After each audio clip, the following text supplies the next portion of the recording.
Let's take a look at 2013 E&M number 2.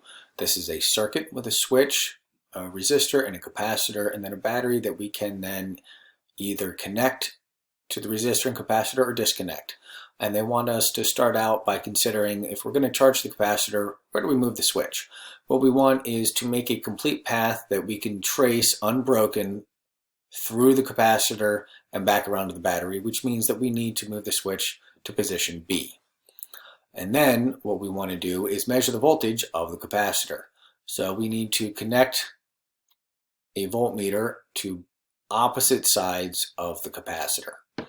So one lead from the voltmeter should be to the left of the capacitor, and then another lead should be to the right of the capacitor.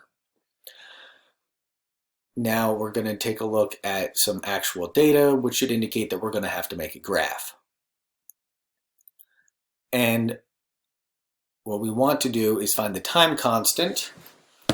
And remember, time constant tau from previous notes is resistance times capacitance. And we want to get that off of a straight line graph.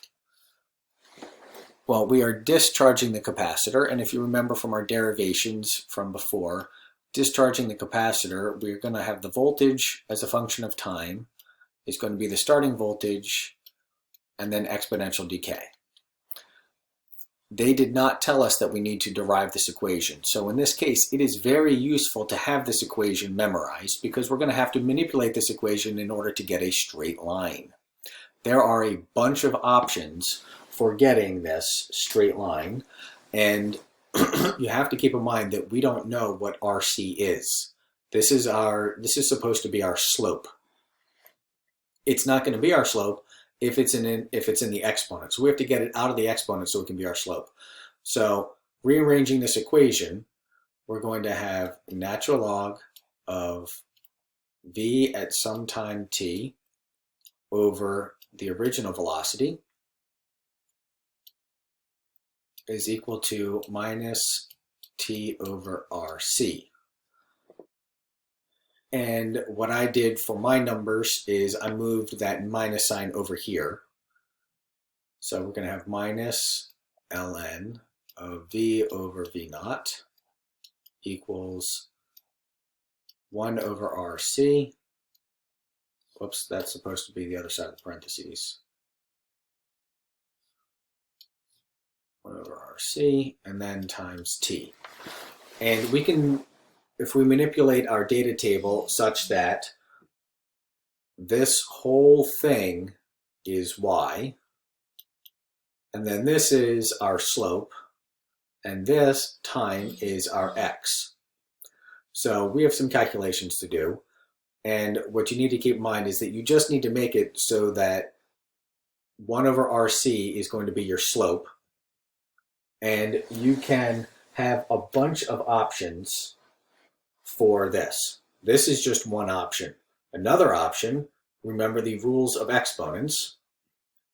If we're dividing the insides, that means, not exponents, rules of natural logs. If we're dividing the insides, that's the same thing as subtracting the natural logs. So, or we could have natural log of v equals minus t over rc plus natural log of v naught. So here we would have y equals mx plus b, and we would have a y-intercept. And what I've done is try to remove the y-intercept by grouping the voltages together. So for my data table, this is going to end up being v naught, 252. So I'm going to have minus natural log of v over v naught for my one line here. I'm going to have to end up taking up more space, but we're going to have a 0, 1.23, 2.03, 3.23, and then 3.74 for my minus natural log of voltage at a given time divided by the original voltage. And my x variables are going to be just those times up there. So the two quantities that I'm going to use, and again, you can use other ones. You could use natural log v, or if you want to have a positive slope, you just throw a negative sign at everybody, and there you go. You have this. So option, so B1, what I'm doing is minus natural log of v over v naught is going to be my y, and t is going to be my x. And you can use other options just so long as you get a straight line. Use the remaining rows as needed. Well, I've already shown that, and you really only need one row to do that. Oh, by the way, you're also allowed to flip these guys. So you could make t on the y-axis and natural log of v or some combination of these guys on your x-axis. It doesn't matter. What you have to get is a straight line. Now I'm going to pause, erase some things, and scroll down so that I can make a graph. All right, making the graph, and I said that I was going to make the t-axis be horizontal and minus natural log of volt over the original voltage. And again, read the directions carefully. We need to scale and label the axes, including units. So this guy is going to have units of seconds. And this guy is not going to have units because we're going to have volts divided by volts, which is nothing, and then natural log of nothing, and then minus that is still nothing. So this will not have any units. And we need to scale these guys. So across the bottom, we're going to have 10, 20, 30, 40, 50, 60, because the time has to be able to get up to 54. And for the way I've done things, my voltages only have to get up to a little less than 5. So I'll just count by ones here. And this means that across the bottom, all of those guys count by 2, and up the side, all of these guys count by 0.2. And plotting my points, this will be at 6, 0. The second guy will be at 18, 18, barely bigger than 2. 30, no, 18, that's not barely bigger than 2. Sorry. Looking at the wrong row on my handwritten data table. 18, 1.23. So 1, 18.23. It's 30 and barely bigger than 2. 42 and 3 1/4.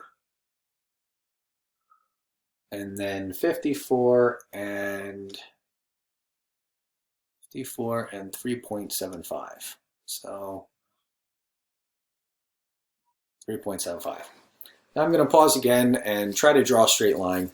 This by itself could take me 10 minutes, which is why I need to pause the video.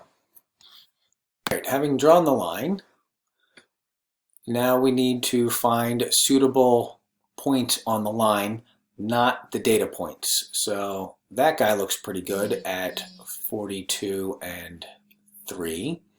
And then this guy looks pretty good at 20 and 1.2.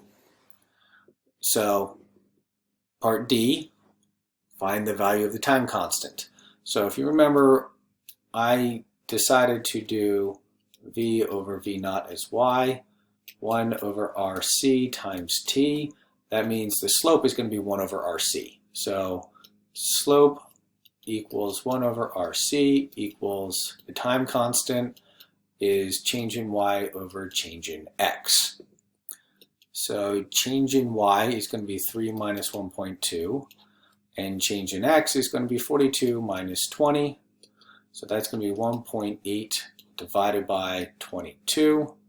So the time constant is going to be whatever that turns out to be. Again, since this is a hand-drawn graph, they have to give you some leeway. And I got, oh, wait a second. This is 1 over tau. Sorry, this is 1 over tau. So tau is going to be that guy flipped over. So let me take the reciprocal of that, and that'll be 12.2. So that'll be 12.2 seconds. E part 1. Now they say, oh, by the way, let's tell you what the capacitance is. You tell me the resistor. Well, tau equals RC. So 12.2 equals 1.5 times 10 to the minus 6th R. So take that guy divided by 1.5 micro. Gets us 8.15 million